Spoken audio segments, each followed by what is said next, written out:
Basile, votre application de recherche immobilière, présente Sud Radio, Parlons Immo, midi 13h, Sylvain Lévy-Valency. Eh bien, bonjour à toutes et à tous. Eh bien, je suis ravi de vous retrouver pour ce nouveau numéro de Parlons Immo. Voilà, je suis de retour avec quelques petites péripéties et j'en profite pour faire un clin d'œil au docteur Benjamin Attuil qui m'a littéralement rendu le sourire qui va bien. Voilà, il s'entendra. Bien sûr, vous êtes à table. On souhaite un très bon appétit. Il est midi. On est réunis avec toute l'équipe de Parlons Immo qui m'accompagne chaque semaine. Notre rédactrice en chef, Bérénice de Villefloriot. Comment elle va, Bérénice, aujourd'hui ? Alors, malade à cause des enfants, mais tout va bien. les microbes, mais je suis là, c'est plus important. Au taquet, Bérénice de Villefloriot, avec l'ami Grégoire Darico. Bonjour Sylvain. Comment ça va ? Très bien, les enfants sont malades, mais je ne suis pas malade. Voilà, et on n'oublie pas notre préféré, notre expert éco-rénovation. Il est avec nous sur le plateau, c'est le docteur Laurent Pernas. Bonjour Sylvain, bonjour. Voilà. Merci Laurent d'être avec nous. On va écouter bien évidemment, comme c'est le concept de l'émission, chaque semaine un grand invité est avec nous, un grand monsieur de l'immobilier est avec nous. Il est le président de Century 21 France, Charles Marinakis. Bonjour Sylvain, bonjour tout le monde. Je ne suis pas malade, je suis en pleine forme. Voilà, mais on est ravis que vous soyez avec nous, Charles. De quoi on parle aujourd'hui ? Une actualité immobilière, Bérénice, quand même assez soutenue. Ah oui, très très soutenue. On va parler de l'investissement, notamment. De l'investissement, évidemment. On va parler du marché de la transaction avec Charles. Et puis on va parler aussi de la vente à réméré. C'était question de nos auditeurs. Oui, ça Qu'est-ce que c'est ?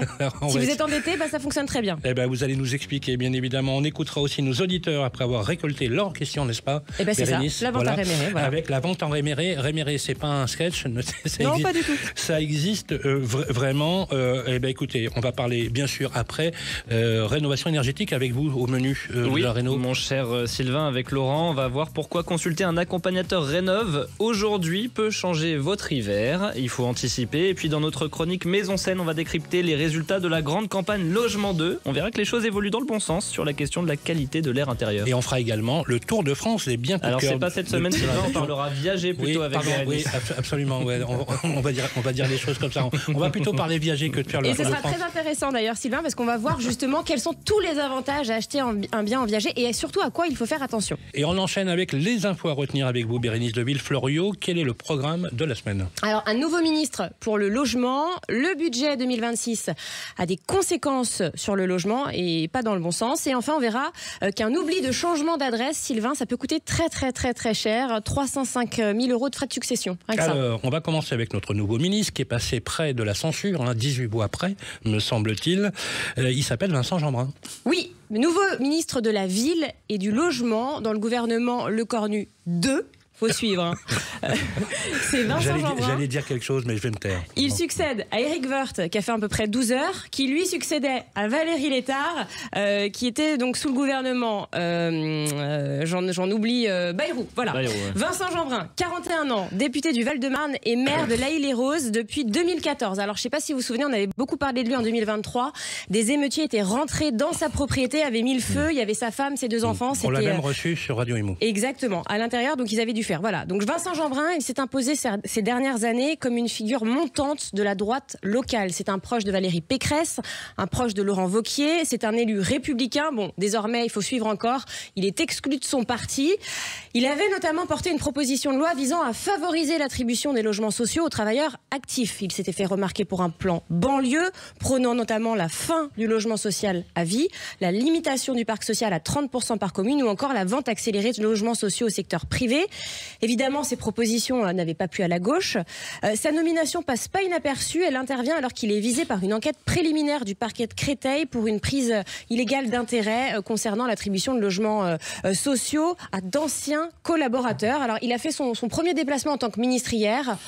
Donc voilà, on va voir comment il prend les dossiers. Alors, a priori, il connaît bien ces dossiers. Ce qui est intéressant, c'est que c'est un maire. Et les maires, en général, connaissent les dossiers parce que c'est eux qui ont les mains dans le cambouis. Et d'ailleurs, il est à peu près sûr qu'on puisse le recevoir. Bah, j'espère. Avant que la censure ne passe peut-être à nouveau. On va parler du budget 2026 et franchement, c'est pas fameux pour le logement. Et non, il a été présenté en Conseil des ministres mardi et ce budget va faire mal au portefeuille des locataires et des propriétaires. Alors, je vous parle essentiellement, parce qu'il y a plein de mesures, hein, je vous parle essentiellement de 2 mesures choc. Déjà, si vous touchez les APL, eh ben, sachez qu'elles n'augmenteront pas en 2026. Normalement, vous savez, elles sont revalorisées 2 fois par an. Elles l'ont été là en octobre dernier, au début octobre, pour suivre l'inflation en fait, pour s'aligner au coût de la vie. Eh bien, elles vont rester bloquées au niveau de 2025, alors que l'inflation, elle, va continuer. Donc concrètement, qu'est-ce que ça veut dire? Si vous en bénéficiez, votre pouvoir d'achat va baisser. L'État souhaite économiser plus de 100 millions d'euros sur ce sujet. Il faut noter aussi que les étudiants étrangers hors Union européenne non boursiers, donc qui viennent étudier en France, vont totalement perdre, eux, leurs APL. Et cette mesure concerne 300 000 jeunes. Une autre mesure choc, Sylvain, vous savez, on en a beaucoup parlé. Eh oui, le statut du bailleur privé, on fait quoi là? Eh ben, il disparaît du budget. Alors, ah bon? Le statut du bailleur privé, c'est un terme un peu compliqué peut-être pour vous. En fait, c'était la mesure attendue depuis 10 ans pour relancer l'investissement locatif. On en parlera avec notre invité Charles Marinakis tout à l'heure. Le principe, c'était quoi? C'était très simple, c'était de permettre aux Français de devenir propriétaires et de déduire progressivement le prix d'achat de leurs biens, de leurs revenus locatifs. C'est ce qu'on appelle l'amortissement. En fait, c'était pour inciter les Français à investir dans la pierre. Pourquoi c'est grave? Eh bien parce que depuis la fin du Pinel, en janvier, les investisseurs fuient. Il n'y a plus de Français qui veulent investir dans la pierre pour créer du logement. Et ces Français, on en a besoin. Donc la crise du logement n'est pas prête de s'arrêter.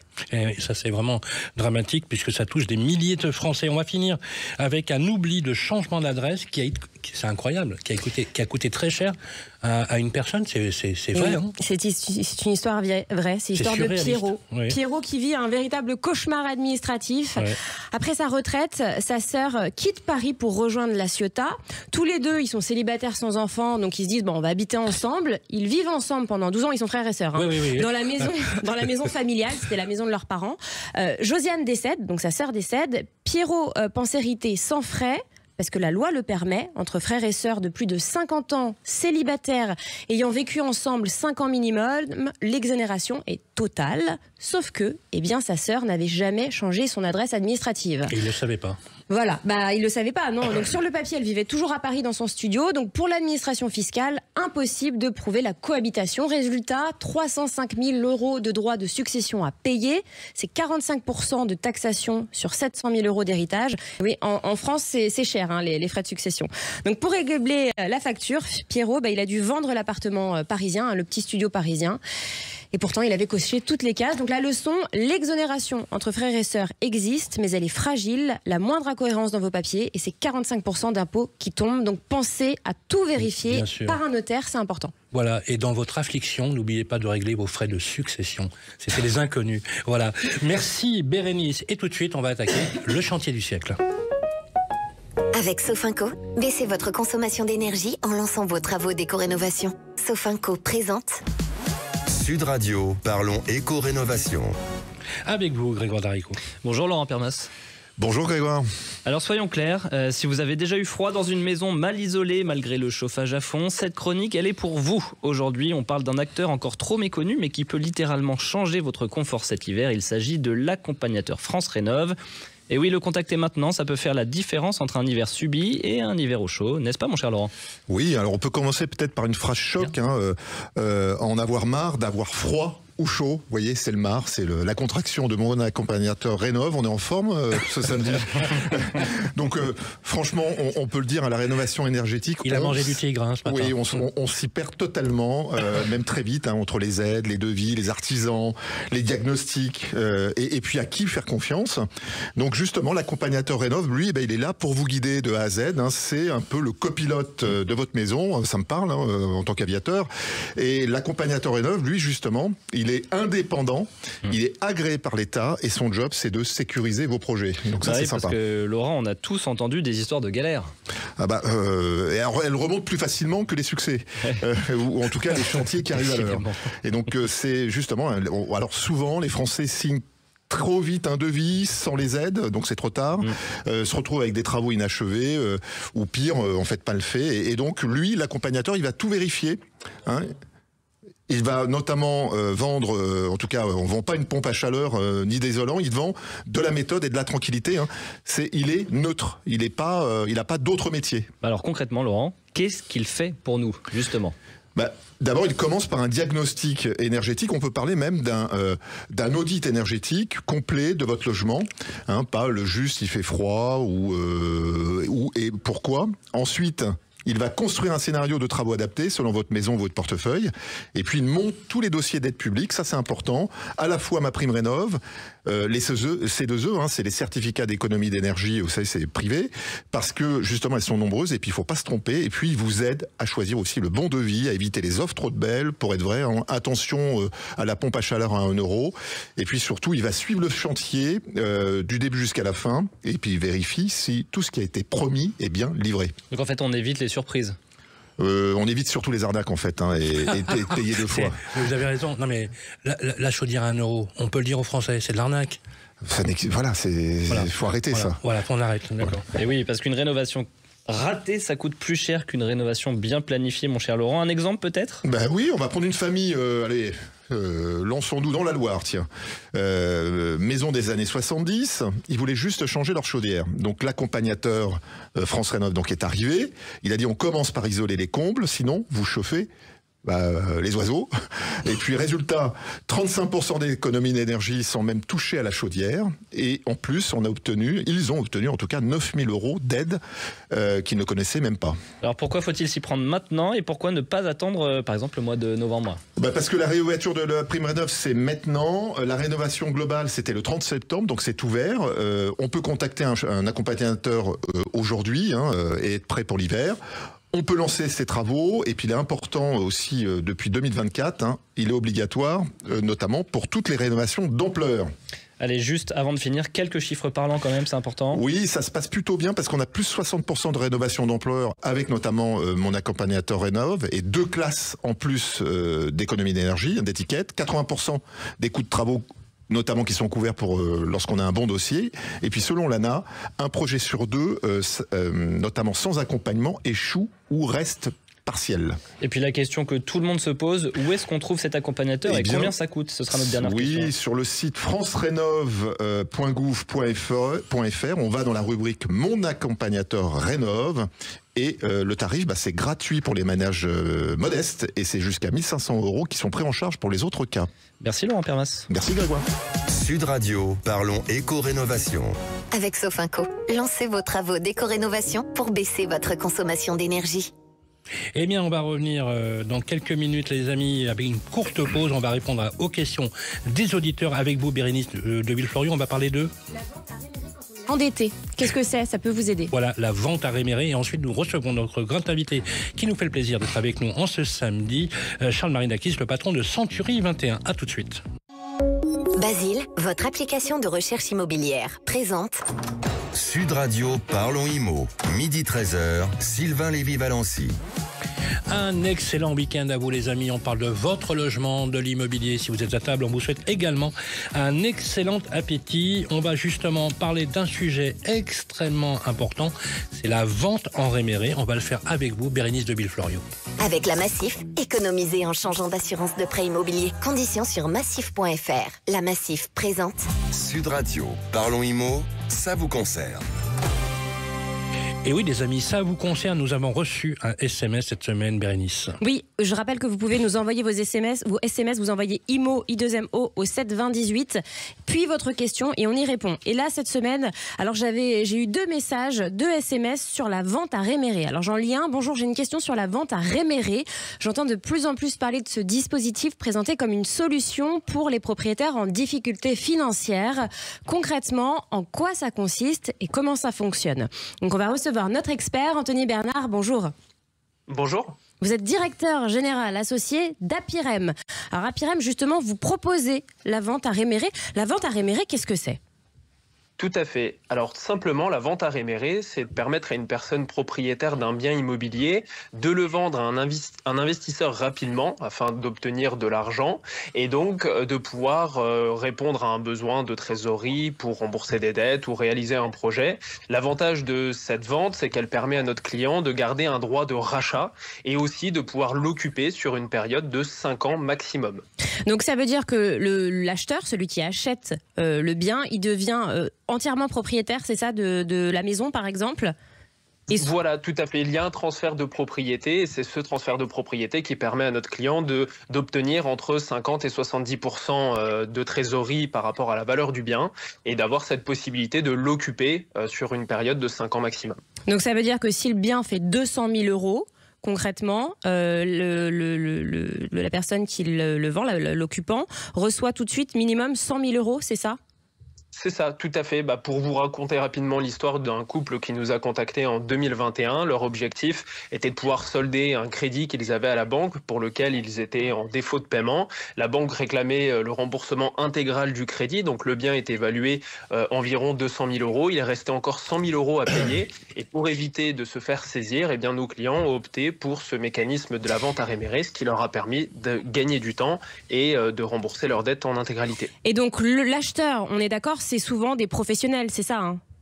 Oui, des fonds. Tout à fait. C'est principalement des fonds d'investissement, des foncières immobilières qui sont des professionnels de l'immobilier. D'accord. Et alors, qu'est-ce qui se passe au bout de 5 ans, en général, si ça se passe bien ? Alors, bien entendu, si ça se passe bien, l'accompagnement que l'on apporte à nos clients leur permet donc soit de racheter intégralement le bien à un prix qui est fixé dans l'acte de vente, ou dans une deuxième partie de pouvoir revendre ce bien à sa valeur du marché et de pouvoir obtenir un complément de prix. Évidemment que si à l'issue des 5 ans, notre client n'a pas trouvé d'option, de solution pour rembourser l'investisseur, c'est l'investisseur qui récupère pleinement la propriété du bien. Et du coup, ça veut dire que l'investisseur, il aura le bien pour la moitié de son prix ? Alors du coup, effectivement, on a un investisseur qui a acheté un bien pour la moitié de son prix et qui peut derrière le revendre sur le marché, tout en, si on a un client de bonne volonté et de bonne foi de l'autre côté, pouvoir lui proposer de recevoir un complément de prix. Anthony Bernard, justement, ça tombe bien, on a le patron de Century 21. Vous connaissez la vente à réméré? C'est quoi ça, un crédit hypothécaire? C'est comment ça fonctionne? Alors bien sûr, je connais, parce que c'est mon métier que de connaître tous les leviers de l'immobilier, mais je veux pas, pour être tout à fait transparent, je suis pas fan de ce type de solution. Voilà, je pense que là c'est. Okay. Après, ça s'adresse à un public cible. Là, pour le coup, c'est pour des personnes qui sont endettées, c'est-à-dire à qui la banque ne veut plus prêter. Et c'est soit ils se font saisir la maison. Alors c'est une solution d'urgence, hein, c'est ça, Anthony? Oui, tout à fait. Évidemment, on est dans des situations où le point commun pour nos clients, c'est d'être un peu dos au mur et où les banques ne ferment les portes. Justement, Anthony Bernard, donc ils ont un crédit. En fait, c'est une forme d'hypothèque sur la maison. On rend liquide un bien immobilier pour permettre, à condition qu'il soit amorti, je suppose. Alors, on a des opérations où les clients n'ont pas encore en totalité remboursé leur crédit immobilier et on fait en sorte de pouvoir justement solder ce prêt. Hein, voilà. Donc, si vous êtes solvable, si vous pouvez avoir un crédit immobilier à la banque, évidemment, ça ne s'adresse pas à vous. Dans ce cas-là, vous allez voir un courtier. Voilà, là, c'est vraiment pour on l'a dit, hein, des propriétaires surendettés. Merci beaucoup, Anthony Bernard, directeur général associé d'Apirem. Sud Radio, Parlons Immo, ça vous concerne. Avec la Massif, changez votre assurance de prêt immobilier et économisez. Conditions sur massif.fr. Eh bien les amis, si vous êtes à table, bon appétit. Il est l'heure de recevoir notre grand invité. Il est avec nous sur le plateau. Bonjour Charles Marinakis. Bonjour Sylvain. Vous êtes le président de Century 21 France. On va parler aujourd'hui de la tendance immobilière avec des chiffres tout neufs de Century 21. Vous êtes très écouté hein, lorsque vous publiez vos résultats. Les ventes repartent, les prix se redressent. Mais que se passe-t-il exactement sur le marché, Charles ? Que des bonnes choses. On a suffisamment souffert entre la fin du deuxième trimestre 2022 et le quatrième trimestre 2024. Vous savez, nous avons subi de plein fouet l'augmentation brutale des taux qui elle-même faisait suite à l'augmentation brutale de l'inflation, qui a totalement freiné le marché pendant 2 ans. Je rappelle quand même que la volumétrie des transactions a baissé de 32% en 2 ans, ce qui est énorme pour un marché comme le nôtre. Et puis depuis la fin, le dernier trimestre 2024, eh bien, d'une part, les agents immobiliers ont bien travaillé et ont pu faire un gros travail sur la révision des prix à la baisse, avec aussi la bonne compréhension des Français de la nécessité pour celles et ceux qui voulaient vendre d'ajuster leurs prix. Et puis surtout, une baisse des taux qui reste pour nous le levier majeur de ce marché-là. Les taux étant revenus à des proportions raisonnables. Du coup, ça a redonné du pouvoir d'achat immobilier aux Français, ce qui explique la dynamisation du marché. Voilà, donc depuis, on va dire le dernier trimestre 2024, tout va bien mieux et on a même retrouvé une espèce de situation d'équilibre que pour ma part je trouve assez saine, avec des taux qui sont plus à 1% ou à 1,2 mais qui sont à 3,2, ce qui reste malgré tout tout à fait normal, et puis des prix qui ont quand même baissé significativement en 18 à 24 mois et dans certaines régions avec des baisses à 2 chiffres. Vous voyez, c'est une vraie baisse. C'est vrai, des prix, une conjugaison finalement d'une maîtrise de l'inflation, d'une baisse des taux, d'un plateau des taux d'intérêt et d'une relance. Alors Charles Marinakis, malgré le contexte politique et économique incertain, on le voit avec les rebondissements des précédents gouvernements, on lit que le marché immobilier retrouve des couleurs. Concrètement, les Français sont toujours aussi fans de projets immobiliers. C'est toujours le besoin français. Mais ils ont toujours été fans, les Français. C'est juste que parfois, ils sont empêchés, que la macroéconomie les empêche de mettre à dessein leurs projets, si vous voulez. Mais ils ont toujours été fans. Tous les sondages qui sont faits depuis 20 ans disent que 85% des Français veulent être propriétaires de leur résidence principale. Quand ils ne le font pas, c'est qu'ils ne le peuvent pas. Soit ils ont pas. Pour être très clair, indépendamment de certaines personnes du gouvernement qui pourraient penser le contraire, les Français aiment l'accession à la propriété. Mais bien sûr, ils adorent l'accession à la propriété. Et puis, c'est le bon sens. C'est une conversation qu'on avait dans les couloirs. Finalement, avoir un toit sur sa tête de manière pérenne, notamment pour les périodes de retraite, etc., pour garantir la sécurité, puis un environnement de vie aussi à sa famille et à ses enfants. Finalement, est-ce que c'est pas un objectif qui est louable? Évidemment que si. Voilà. Alors, y a-t-il des oubliés Il y a que des hommes politiques pour penser le contraire. Vous avez raison de le dire. Non, mais c'est la vérité. D'ailleurs, on ne sait plus vraiment à quel sens se vouer. Est-ce que tout le monde est concerné par cette reprise? Je pense notamment aux jeunes, vous savez, qui veulent devenir propriétaires en primo-accession. Est-ce qu'il y a encore aujourd'hui, Charles, des dispositifs qui fonctionnent vraiment pour la primo-accession? Et vous l'avez toujours dit, la primo-accession, c'est le tracteur du marché. Les primo-accession, c'est ceux qui achètent pour la première fois. Voilà, c'est ceux qui voilà, absolument. L'explication dans le texte by Bérénice de Villefloriot. C'est ça. Les primo-accédants sont ceux qui achètent pour la première fois. Alors en fait, il y a un dispositif qui fonctionne bien, qui est le prêt à taux zéro. Voilà, il faut être lucide, ça donne un vrai coup de main à celles et ceux qui n'ont pas suffisamment d'apport personnel. En fait, si vous voulez, ça permet, quand ils arrivent à obtenir une quotité d'emprunt à 0%, bien, typiquement, ça baisse, si vous voulez, leur charge d'emprunt et donc ça leur permet d'accéder à cette fameuse propriété. Donc, c'est vrai qu'on pourrait imaginer qu'avec les prix qui restent malgré tout relativement élevés dans l'immobilier, des taux aux alentours de 3 à 3,5%, ce soit totalement confiscatoire pour ces gens qui veulent acheter pour la première fois. Mais il y a quand même des accompagnateurs, dont je vous dis ce prêt à taux zéro, qui favorise l'accès à la propriété. Ça marche bien.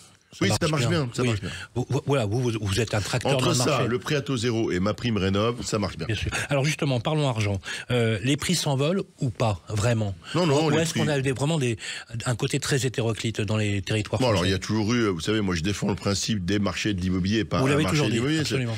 J'ai toujours défendu cette posture-là. Donc évidemment, il y a des disparités qui sont des disparités importantes d'un secteur géographique en France à l'autre.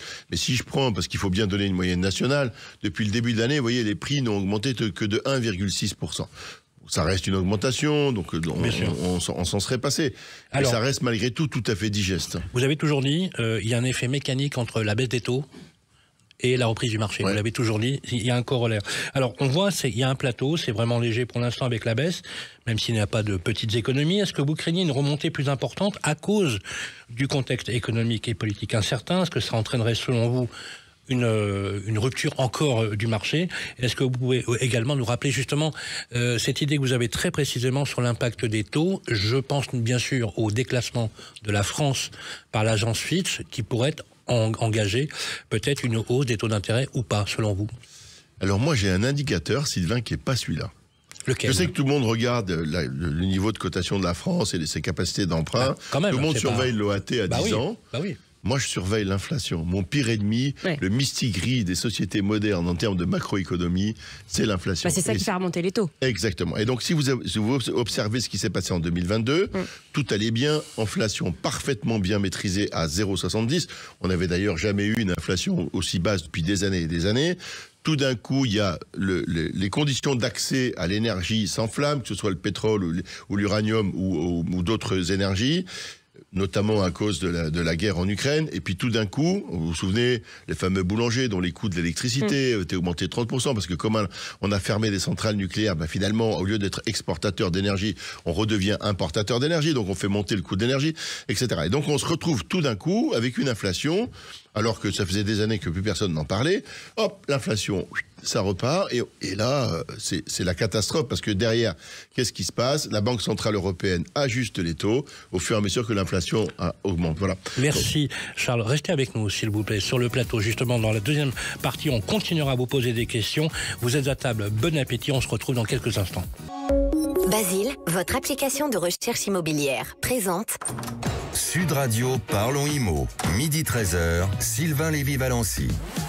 Eh bien, rebonjour les amis, voilà, où que vous soyez sur le territoire, vous êtes à table, on vous souhaite un bon appétit. Parlons IMO, c'est votre émission qui parle de votre logement et d'immobilier. Il est avec nous toujours sur le plateau pour cette seconde partie d'entretien. Charles Marinakis, merci d'être avec nous. Avec grand plaisir. Le patron de Century 21. Ceux qui ont déserté le marché, Charles, et qui ont renoncé à tout achat d'appartements ou de maisons, ce sont les investisseurs. On dit qu'ils ont fui l'investissement locatif. On en parle souvent d'ailleurs avec Bérénice, dans le but notamment effectivement de le placer en location, ce qui est logique. Pourquoi ils sont partis là? Ça devient plus attractif l'investissement immobilier? C'est-à-dire qu'en fait, tout le monde, je crois, a fait tout ce qu'il a pu pour que ces investisseurs s'en aillent. Il faut juste rappeler un concept très simple en 2 mots. Derrière chaque locataire sur le parc locatif privé, il y a un propriétaire bailleur. Voilà.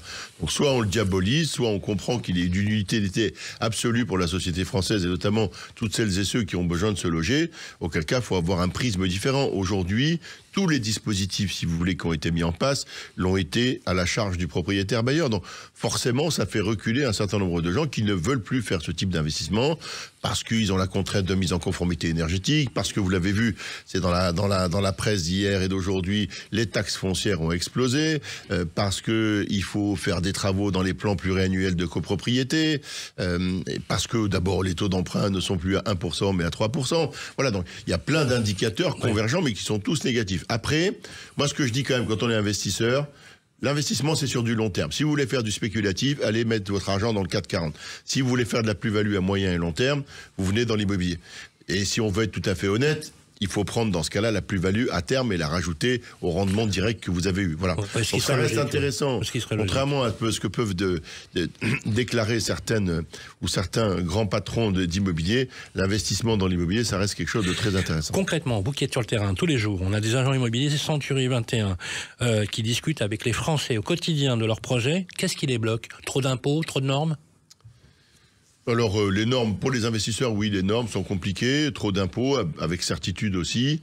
Et puis, ne nous voilons pas la face, l'incertitude sur le recouvrement des loyers, c'est un vrai sujet.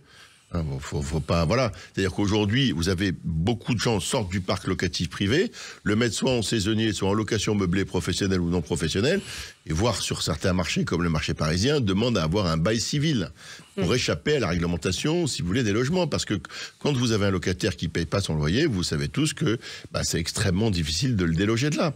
Donc là, votre actif, il est paralysé. Et ça, c'est antinomique avec la notion d'investisseur. Voilà, ça c'est un vrai sujet. Alors il y a toujours la possibilité de prendre une garantie des loyers impayés, ce qui se pratique de plus en plus. De plus en plus. Mais ça a un coût. Alors justement, pour vous, cette disparition des investisseurs devient une conséquence sociétale avec un fort impact social.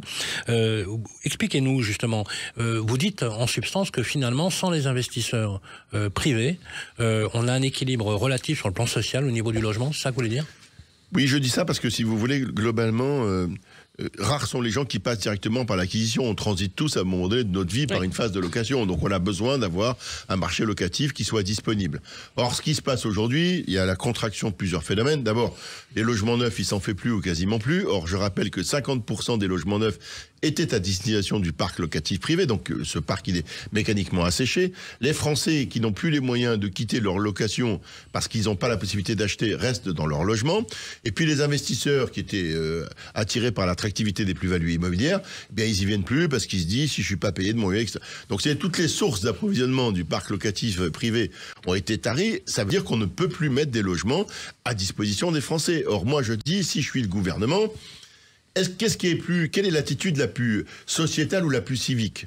de mettre son argent au CAC 40 et d'attendre gentiment dans son fauteuil en regardant la télé que la plus-value fasse son effet sans que j'ai rien à faire, ou investir dans un studio que je vais mettre à disposition des étudiants qui ont besoin d'aller faire des études ou d'un jeune couple qui s'installe. D'après vous, quelle est l'attitude qu'il faut favoriser? Oui, c'est que du bon sens. Et je rajoute une chose qu'on oublie de dire, c'est que l'investissement locatif, c'est le seul investissement pour lequel on peut emprunter à la banque.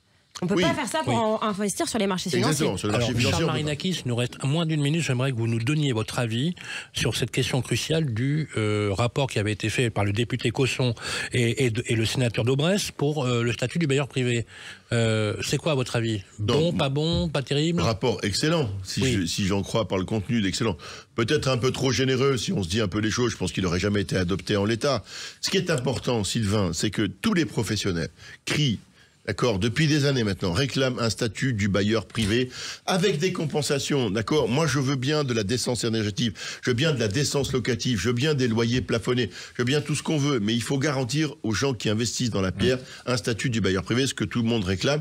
Et je regrette que de nouveau, dans le projet de loi, dans le budget 2026, malheureusement, ce statut ne figure pas au programme. Vous savez quoi, mon cher Charles, c'est toujours un plaisir de vous recevoir sur le plateau. Charles Marinakis, merci d'être venu sur le plateau. Restez avec nous jusqu'à la fin de l'émission, puisqu'on a une grande question à vous poser. Je rappelle que vous êtes le président de Century 21. Prenez soin de vous comme prenez soin de votre maison. C'est notre chronique Maison Saine dans quelques instants.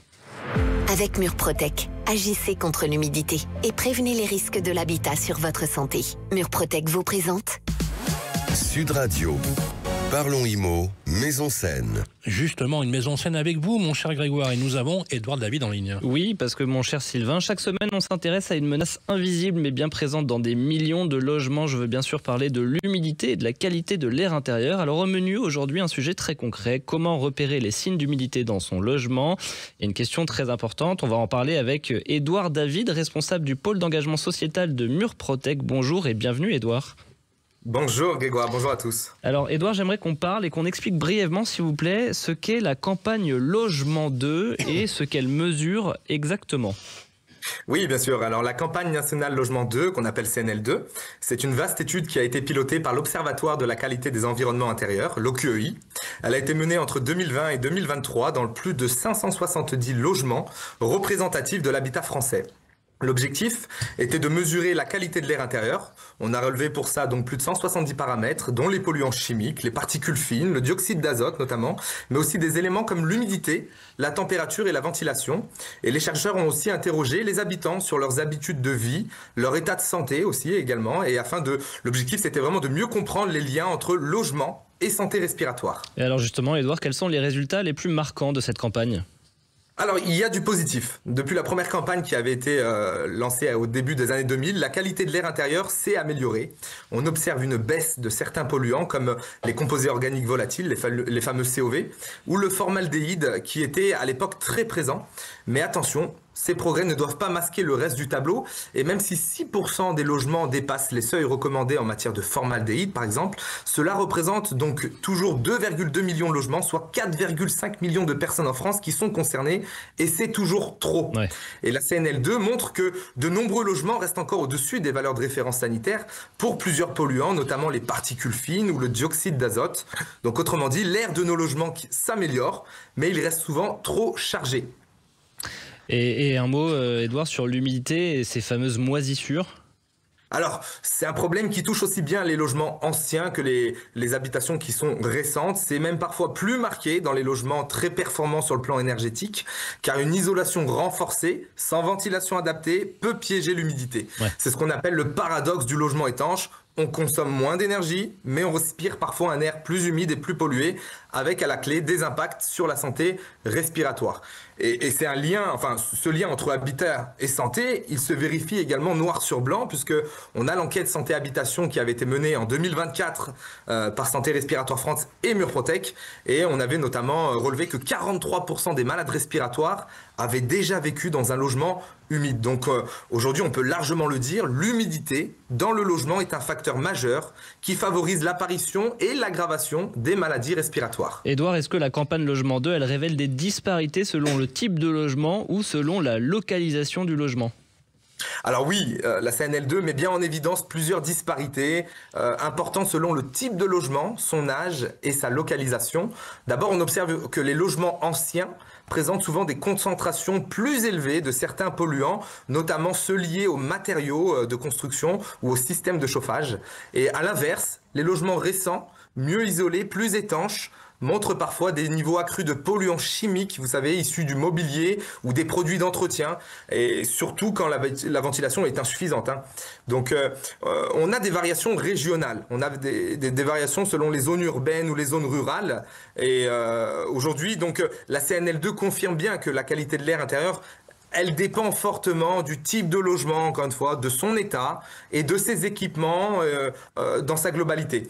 Donc c'est un enjeu local, mais aussi national, et chaque contexte appelle des solutions adaptées. Allez, Édouard, pour terminer, quel message tirer pour les habitants, pour ceux qui nous écoutent, et que peut-on faire concrètement à partir de tous ces résultats que vous évoquez ? Eh ben, les résultats de la CNL2, elles nous montrent bien que malgré des progrès sur certains polluants chimiques ou particules fines, il y a une grande partie des logements qui restent exposés à des polluants intérieurs et à des situations qui favorisent l'humidité. Et en fait, ces constats nous rappellent qu'avant même de parler d'isolation ou de performance énergétique, il est essentiel de s'assurer que le logement est sain et bien ventilé. Le premier message, Grégoire, c'est qu'il faut vérifier l'état des murs. Isoler un mur humide, c'est une erreur fréquente, car ça renferme l'humidité, ça dégrade la qualité de l'air et ça réduit en même temps l'efficacité de l'isolation à terme. Aucune rénovation ne peut être pleinement performante si le bâti n'est pas assaini au préalable. Ensuite, quand l'humidité est liée aux habitudes de vie, vous savez, la cuisine, les douches, le séchage de linge, le bon réflexe, c'est bien évidemment de contrôler son système de ventilation. Trop souvent, il est sous-dimensionné, mal calibré ou mal entretenu. Donc, un logement bien ventilé, c'est un logement qui respire, et donc des occupants qui respirent mieux. Voilà. Au fait, respirez votre logement. Merci beaucoup, Édouard David. Et à vous qui nous écoutez, allez sur maison-scène.fr. Sud Radio. Parlons IMO, Maison Scène. Avec Murprotec, agissez contre l'humidité et prévenez les risques de l'habitat sur votre santé. Eh bien, merci Grégoire, et encore une fois, faites attention à la qualité de l'air intérieur, un vrai sujet. Une petite pause et on va se retrouver juste après pour la dernière partie de notre émission. Au programme, on va parler justement du viager tout de suite, et restez avec nous. Basile, votre application de recherche immobilière, présente Sud Radio, Parlons IMO, midi 13h, Sylvain Lévy-Valency. Les amis, vous êtes sur Sud Radio, comme tous les samedis, 12h-13h, on parle de votre logement dans Parlons IMO, on parle vrai, on parle de vos soucis parfois d'accéder au logement, d'acheter, de louer. Vous êtes avec nous dans cette émission, on va parler maintenant d'un sujet, c'est le sujet viager, avec vous, justement, de Bérénice de Villefloriot. Parlons viager. avec l'Office du viager, bien conseillé, bien protégé. Et aujourd'hui, on va s'intéresser à l'achat d'un bien viager. Peut-être que vous, qui nous écoutez, vous y avez déjà pensé, peut-être que vous l'envisagez. Qui peut acheter en viager? Pourquoi pas vous? À quoi faut-il faire attention et quels sont les avantages et les inconvénients? Alors pour y répondre, on accueille Marine Livotti, directrice de l'Office du viager. Bonjour Marine. Bonjour. Alors Marine, si on envisage d'acheter un bien immobilier en viager, et par quoi faut-il commencer ?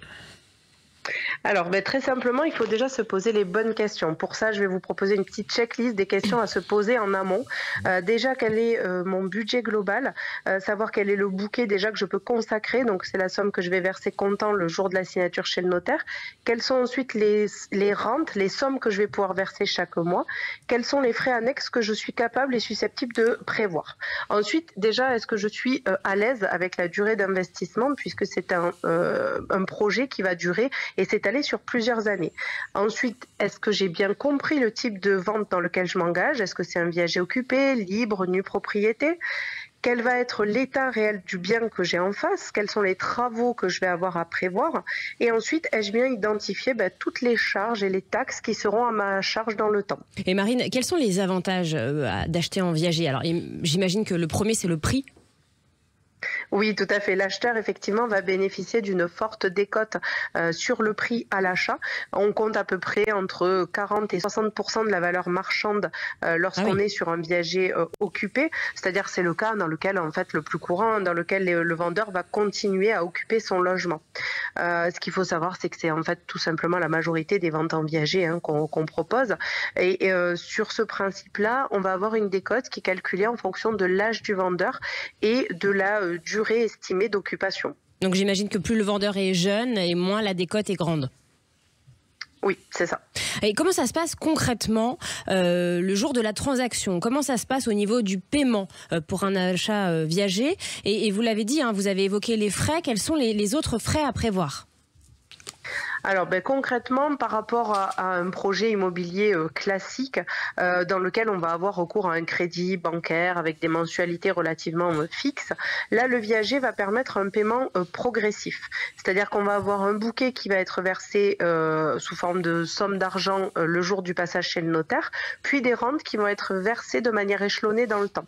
Donc quels sont les frais très précisément à prévoir le jour où on passe chez le notaire? C'est le montant du bouquet qui lui inclut déjà les frais d'agence. Il faut ajouter à cela les frais de notaire, un prorata de taxes foncières et puis un prorata d'éventuelles taxes de frais de copropriété qu'il pourrait y avoir si on est en appartement par exemple. Et ensuite, on vient le paiement des rentes mensuelles qui lui va s'effectuer jusqu'au décès du vendeur senior. Et j'imagine que les frais de notaire, c'est comme dans l'ancien, c'est 7 à 8% du montant du bien, c'est ça, en plus? Et alors, c'est pas du montant du bien, mais ça va être calculé sur la valeur occupée du bien. C'est-à-dire qu'en fait, c'est calculé sur le montant du bouquet et des rentes cumulées dans le temps. D'accord. Quels sont les autres... Donc, c'est un avantage. D'accord. Quels sont les autres avantages à acheter en viager? Alors les autres avantages, c'est que ça va permettre en fait une sorte de diversification de patrimoine. C'est une grosse alternative finalement à l'investissement locatif parce qu'il n'y va pas y avoir de gestion dans le temps, il ne va pas y avoir d'impayé de loyer. Et en plus de ça, ça va être un placement qui va être utile et à la fois solidaire parce qu'on va aider un senior à rester chez lui, à se maintenir à son domicile, à ce qu'il connaît. Et puis en plus de ça, ça reste un investissement qui va être sur du long terme et qui va être sécurisé. Beaucoup de nos clients vont chercher par exemple à préparer leur retraite ou à transmettre un patrimoine à leurs enfants par exemple. Et puis il ne faut pas oublier que ça complète aussi, vous l'avez dit, hein, la retraite d'un senior et ça c'est important de penser à nos seniors. Alors évidemment, comme chaque transaction, ça se passe chez le notaire. À l'Office du viager, vous proposez un accompagnement également en amont. Oui, tout à fait. Donc le notaire, il va jouer un rôle essentiel puisqu'il va venir sécuriser, c'est lui qui va rédiger l'acte. Mais finalement, à l'Office du viager, on a un rôle clé à jouer, notamment au niveau de l'encadrement juridique et en amont, puisqu'on vient encadrer finalement chaque étape de ce projet de vente. On va prévoir toutes les clauses nécessaires, on va pouvoir anticiper tous les cas de figure, la répartition future des charges, les modalités de paiement, le cas de départ anticipé, les visites éventuelles de l'acquéreur dans son bien une fois qu'il a acheté. Donc notre mission finalement, elle va être assez grande et elle va permettre d'avoir une transaction qui va être claire et sereine du début jusqu'à la fin. Merci beaucoup Marine Livotti, directrice de l'Office du viager. On peut vous retrouver sur officeduviager.fr. C'était Parlons Viager. Avec l'Office du viager, bien conseillé, bien protégé. Eh bien, merci Bérénice et merci à Marine Livotti, le viager. Une excellente façon aussi de préparer sa retraite, par exemple, et d'avoir une retraite plus apaisée. Vous restez toujours avec nous, Charles Marinakis. C'est l'heure de la grande question. On va parler de quoi, Bérénice ? Eh bien, d'une décision tombée cette semaine, une décision de justice qui relance le débat sur l'encadrement des loyers. Le tribunal administratif de Lyon a annulé l'arrêté préfectoral qui encadrait les loyers à Lyon et à Villeurbanne, juste à côté de Lyon. En clair, la justice a jugé que la carte utilisée par la préfecture pour délimiter les zones concernées n'était pas assez précise et donc contraire au principe de clarté du droit.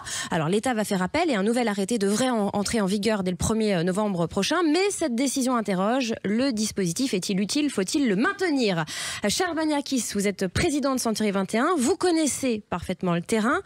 Est-ce selon vous une bonne nouvelle ou une mauvaise nouvelle que cet arrêté d'encadrement des loyers soit annulé? Et plus largement, est-ce que ce type de dispositif aide vraiment à contenir les loyers ou est-ce qu'il risque au contraire de décourager les propriétaires et d'aggraver la pénurie de logements? Alors, vous avez une minute. Une minute. Alors, rapidement, le cas de Lyon, c'est une question technique, donc ça va être vite être purgé. La vraie question, c'est la question de fond sur l'encadrement des loyers. Moi, je suis toujours très embêté avec cette question-là, parce que d'abord, j'en comprends parfaitement la vocation sociale, et là, je peux même, pour certains sujets, la partager. Et deux choses par rapport à ça. J'ai quand même l'impression qu'on a déplacé dans le marché locatif privé une problématique qui est du ressort des logements sociaux. Aujourd'hui, on appelle ça logements sociaux. Moi, je suis d'une génération où j'ai connu les HLM. Or, sauf erreur de ma part, HLM, ça veut dire habitation à loyer modéré. Donc, j'ai l'impression que c'est quelque chose, si vous voulez, qui existait dans le parc public, enfin qui avait pour vocation d'être l'apanage des logements sociaux et pas forcément ces loyers plafonnés ou modérés pour le parc locatif privé. Bon, pour autant, c'est un dispositif qui commence à courir dans un certain nombre de villes. Moi, je ne dissocierai pas ça du statut du bailleur privé. Alors, vous savez, il y a plein de mécaniques dans le statut du bailleur privé. Moi, je crois qu'on devrait dire aux gens, voilà, il y a un loyer moyen à Lyon, c'est 20 euros, 25 euros du mètre carré. Si vous louez, plus vous louez proche de ça, plus votre déduction fiscale est importante. Si vous dépassez ce loyer-là, vous réduisez votre déduction fiscale. Et là, on fera que des heureux, c'est-à-dire on va être proche du prix du marché. C'est votre choix de savoir si vous voulez déduire ou pas. C'est le choix aussi des locataires de venir dans un loyer de marché. C'est une mécanique simple que tout le monde peut facilement comprendre. Ça évite des amortissements, des ceci, de cela. Voilà, j'adosserais ça. Moi, je suis un homme de grands équilibres et de contrepartie. La contrepartie des loyers modérés, je termine juste une seconde. Très rapidement. La contrepartie du loyer modéré, c'est un statut du bailleur privé. Merci Charles Marinakis d'être venu sur le plateau de Parlons Immo. Je rappelle que vous êtes le président de Century 21 France. À suivre, notre ami Alain Marty qui va parler de vin avec vous, Invino. On parle de vin effectivement et également sur Sud Radio. À 13h30, vous retrouvez l'excellente Judith Belair dont Parlons Femmes sur Sud Radio. Et n'oubliez pas, 14h30, le top 14, ce sera Bayonne, Clermont. Et je rappelle également que comme toutes les semaines, le mardi à midi, vous retrouverez l'émission en intégralité, en rediffusion sur Radio Imo. On vous souhaite un excellent week-end, une belle semaine à vous. Prenez soin de vous et on se retrouve pour parler de votre logement samedi prochain. Sud Radio, Parlons Imo, Sylvain Lévy-Valency. Avec Basile, votre application de recherche immobilière.